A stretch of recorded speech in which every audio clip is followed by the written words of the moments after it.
বাংলাদেশের সাথে আমার সম্পর্ক, প্রচুর মানুষ বন্ধু আমার, সেই দিন থেকে আমার বন্ধু এখনো। আমি অবিচারের বিরুদ্ধে সৌরভ গাঙ্গুলি, বাংলাদেশকে বাদ দেওয়া যাবে না।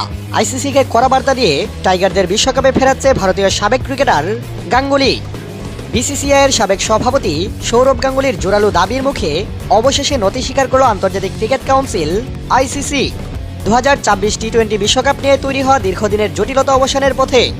গাঙ্গুলির অনুরোধে বাংলাদেশের ম্যাচগুলো ভারতের পরিবর্তে শ্রীলঙ্কার ভেন্যুতে সরিয়ে নেওয়ার প্রাথমিক সিদ্ধান্ত নিয়েছে সংস্থাটি। নিরাপত্তা শঙ্কার কারণ দেখিয়ে বিসিবি ভারতে দল পাঠাতে অনীহা প্রকাশ করলে এক সংবাদ বিজ্ঞপ্তিতে আইসিসি জানিয়েছিল বাংলাদেশের পরিবর্তে খেলবে স্কটল্যান্ড। আইসিসির এই বিতর্কিত সিদ্ধান্তে বিশ্ব ক্রিকেটের সমালোচনার ঝড় ওঠে। খোদ পাকিস্তানের সাবেক অধিনায়ক শহীদ আফ্রিদিও এই সিদ্ধান্তের বিরুদ্ধে খুব উগরে দিয়েছিলেন। এবার বাংলাদেশের বিশ্বকাপ খেলা নিয়ে আইসিসির এই কঠোর অবস্থানের সমালোচনা করে সৌরভ গাঙ্গুলি বলেন, একটা সময় আমিও আইসিসির গুরুত্বপূর্ণ দায়িত্বে ছিলাম। আমি ব্যক্তিগতভাবে মনে করি বাংলাদেশের সাথে আইসিসির নিরপেক্ষ আচরণ করছে না।